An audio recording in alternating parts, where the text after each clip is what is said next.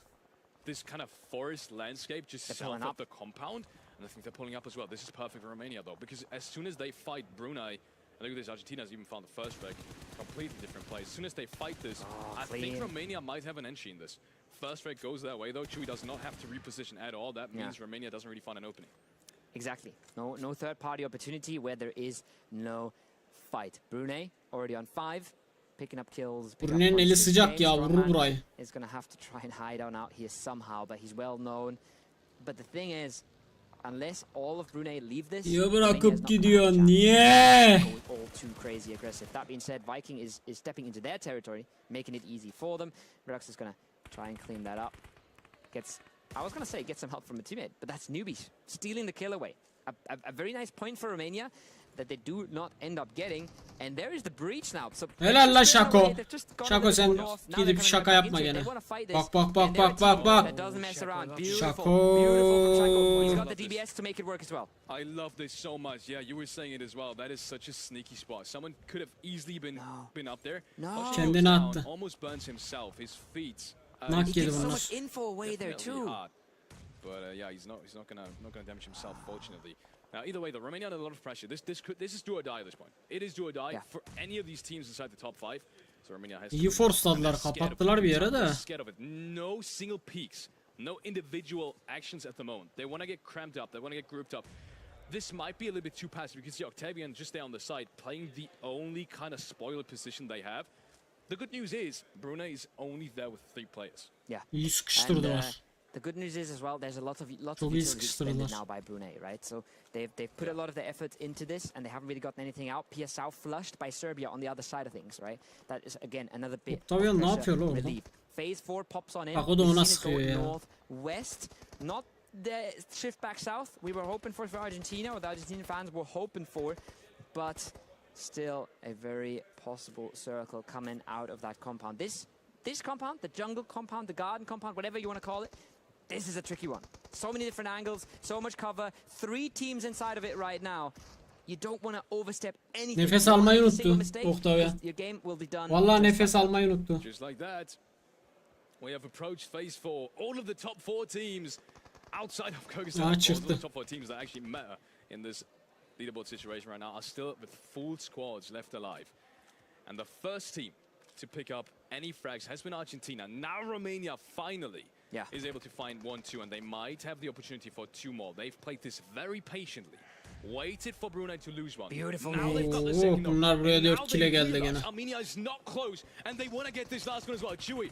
That's such a good angle. Just don't get flashed out of this one. Please make it as a team. Otherwise, this situation is he's taking the just 1v1. as fast over as it has started. Chewy gets spotted out, but he gets taken down immediately. There should be no way for Doran to get flushed. Good trade, beautiful trade. Now, try and get that res, get players back out on the extremities. Make sure you're not bunched up in that building. Octavian, instantly running for space. Things you love to see. Brunei, beautiful stand, pushing themselves into 6th. They have a good chance of staying there with a really good last day. They have put themselves at least in the top 8, probably even 6th place. But Romania, these points were so important. And the more important thing, keeping 4 alive.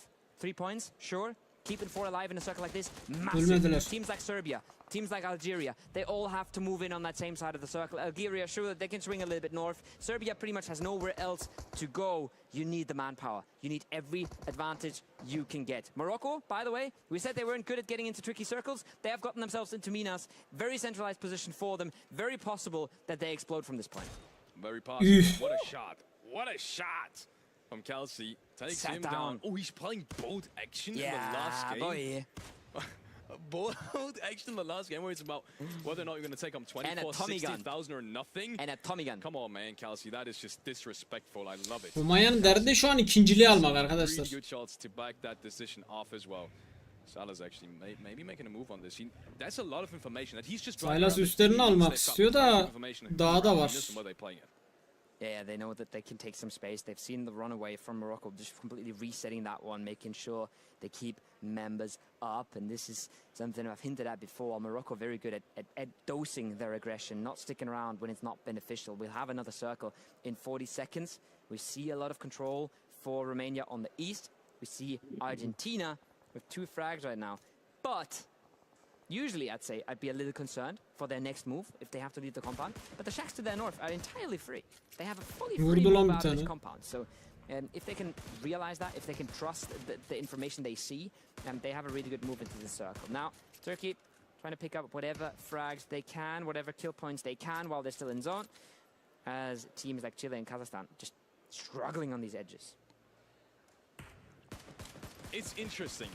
Romanya işlemedi arkadaşlar. Kill puanı direkt işleniyor.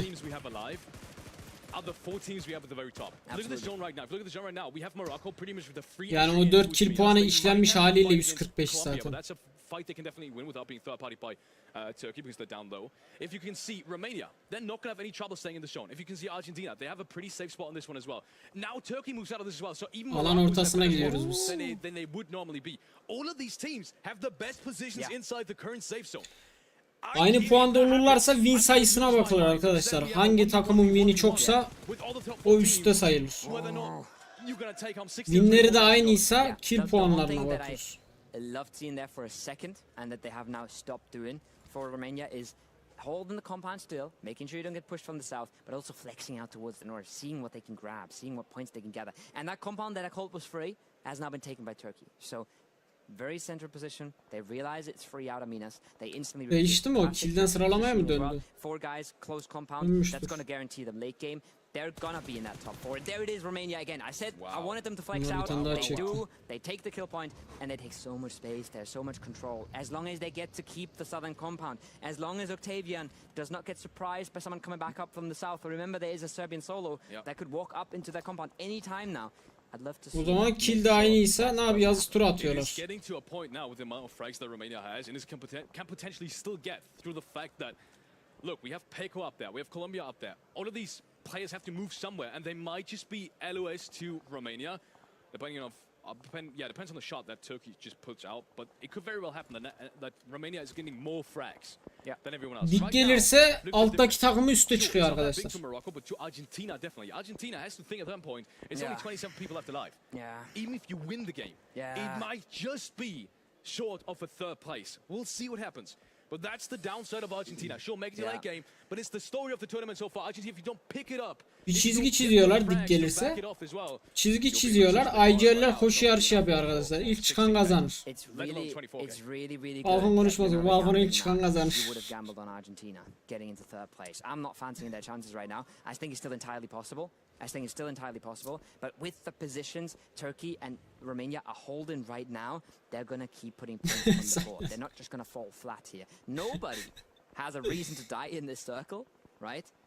But that also means they're going to get further towards the late game, and they're going to be able to work that space. If they figure out Peko is in the shack here, if they manage to clear him out, massive, but they shouldn't over-aggress that. I'm hoping to see Argentina get the 4 frags in Georgia to spice things up now in the late game. I can see that happening. Look, we're already seeing the shots. If that happens, it's... Look, everyone's got the chances again. I want to see that happening. I want to see Georgia. They have good options. Fight their way into Minas. They also have good options to breach Argentina. That's something that's happening around Pubg as well, because there's limited top from Turkey because they need to be inside the buildings. Georgia has to figure out that Minas is free, and that's easier said than done. You don't just peek. Geriledi ya. Kırgızistan harbiden tüm şansını burada kullandı. You don't know that it's free, and there could just be a Turkey team sitting there, just holding you and waiting for you to peek on over. So you can't just send it in there. Now the Serbs a little bit forced their hand. Yani bir 2 kill artı win yeter bize şu an. Sadece win de yeter. Somewhat playable. Yok sadece win yetmez şu an. Need to go north.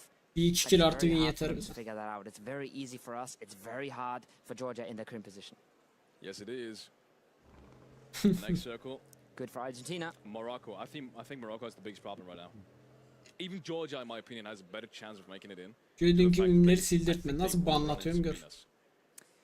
Yayında olan aramızda kalsın. Sapık sapık mim yapıyorsunuz. Tabii yapalım. Ellememiş bir They şey. have to deal with Colombia first. If you just send it down there right now, you get destroyed from the top. They're already under risk of the Ukrayna turnuvadan çekildi efendim. on that mountaintop, I think, right above them. So that's scary. That's scary thoughts. But they can still survive here. The question is, will they be able to make a push later on towards Turkey? That's going to be very hard. So again, these circles, massively impactful, right? If it goes hard south here, it's a massive, massive win for Argentina. Barış abinin If it goes nette hard sorun north, varmış they might be in arkadaşlar. dire straits. O yüzden A lot hala of this can gelememiş. really just flip around where a phase 7 goes. Açmayacakmış şu anda. But don't Öyle diyor. forget, it's not just this last game that decides it. These teams have fought 17 games to put themselves in the positions they are in right now. And, well, if you just look at that leaderboard, they're going to make it exciting. They're going to make everyone fight till the last second. The only thing that could have been more exciting was if, obviously, if Argentina would be in the spot Turkey is in right now. Yeah. Because the position is just too prime to say that they're not at least going to pick up huge placement points. Zor nakladı. It's going to take down Kerry Boy. That's got to hurt for any Moroccan fan. Can he make that jump? Yeah, I think he's going to get away with it, though. I think he's going to get that res. Yeah.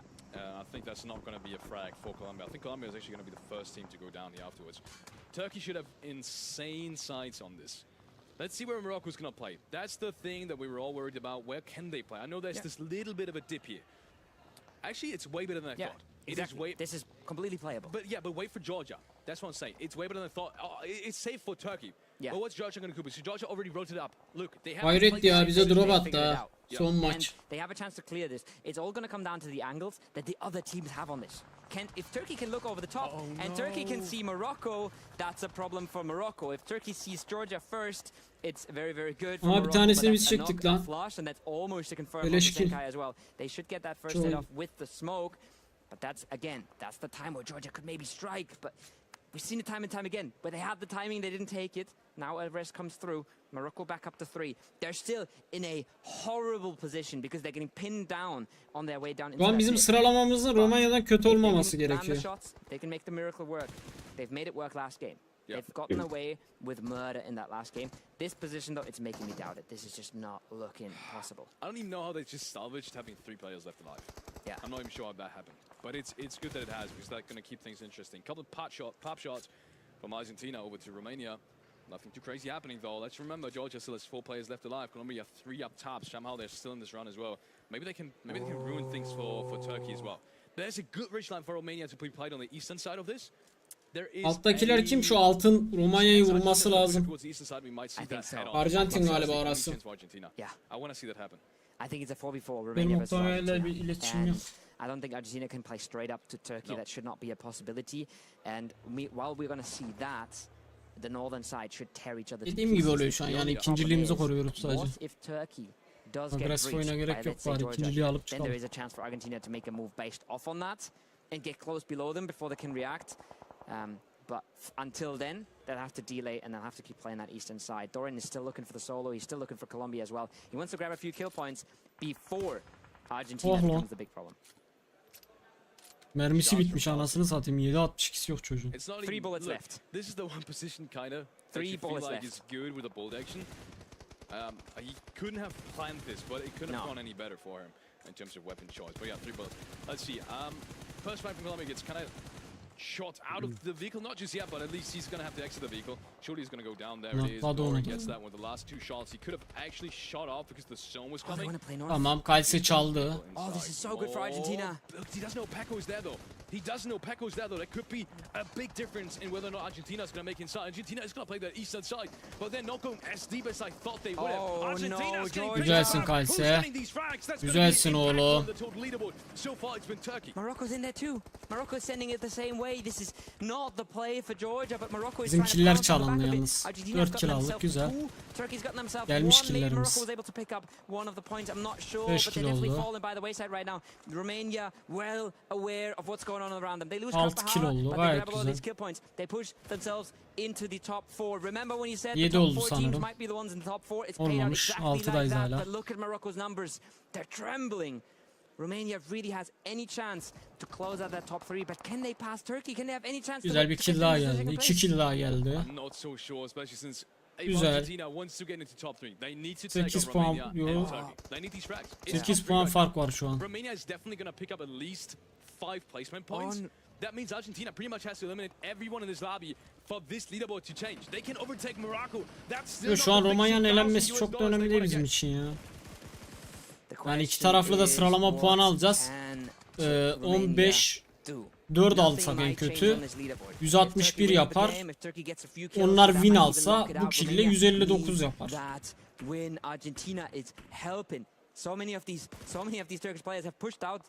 İki henüz garantilenmedi ama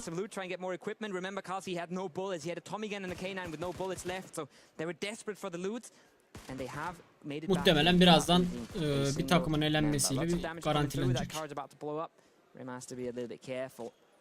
But again, no space, no opportunities, nothing obvious here for the side of Romania. Nothing just yet. Romanya'nın hatırladığım kadarıyla win'i yok ya. Var mı Romanya'nın win'i yok diye, win'i yok diye hatırlıyorum. Argentina, as I said, they need these frags now. Argentina needs that, but it's going to be Arctur and Fragger both going down. Octavian with a double, quick double actually.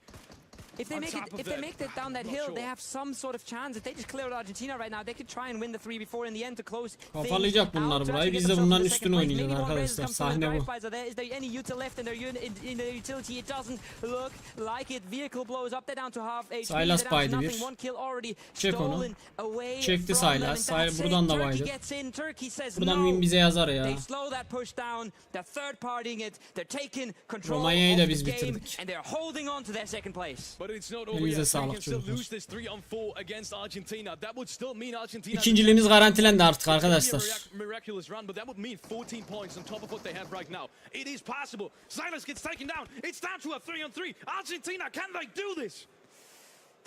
They're trying, they're looking for every avenue, but Turkey has just taken all of the circle. They still have whatever they want to do with their circle. Rema goes down. Turkey is looking strong in the last one. There's still a Tommy gun in their hands. They're going crazy with the weaponry in the last one. Another RAYZ attempted, another crazy play out of Fragger. That's beautiful repositioning. If he makes it over to SYLAS, that could give them a chance in this. Yes, he makes it over the ridgeline. He's got a beautiful off angle. Buraya geçmesi iyi olmadı yalnız. Is all he's got left, but that might just be enough. I've seen a nade cook there. I've seen a nade that looks absolutely disastrous for Argentina in the hands of RAYZ. But look at the angle Fragger has. He can do it all from here.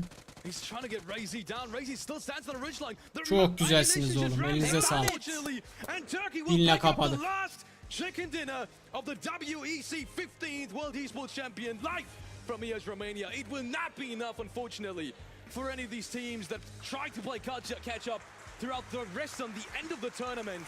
And look at those players are clapping, crowd is cheering. I mean, deservingly so. It's been some time since we've seen them up top, and they will not take first place either. Kırmızılar yöresel kıyafetlerini giymişler bu.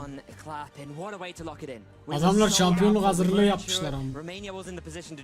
Garantileyince tabii. Turkey hold on. They get the right timing out of the compound. They weaken Romania just enough. And they make it work. We have to talk about the winners though. Kyrgyzstan, they were dominant throughout the whole event. Kupa törenini bugüne çekmişler. Points and points away from second place. No doubt in my mind they were ever going to make it. First day, first place. Second day, third day. They have oğlum bırakın Cherry tek başına kaldırsın lan. Bırakın çocuk tek başına kaldırsın. Flaky effect and also not. These four players have dominated this tournament. They have cracked 200 points. Even that alone is an achievement on its own.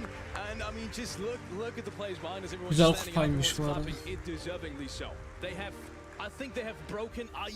MVP %99 Cherry'dir arkadaşlar. Cherry midir, Zeri midir nedir şu çocuktur. Çocuklar önünü göremiyor ama öyle bir ışık vurdular ki çocuklara. Nobody could touch them. Nobody got close. Nobody got in reach of these guys. Look at them. Happy, confident, Kupanın yanına geçmeyi sonradan düşündüm. They so do.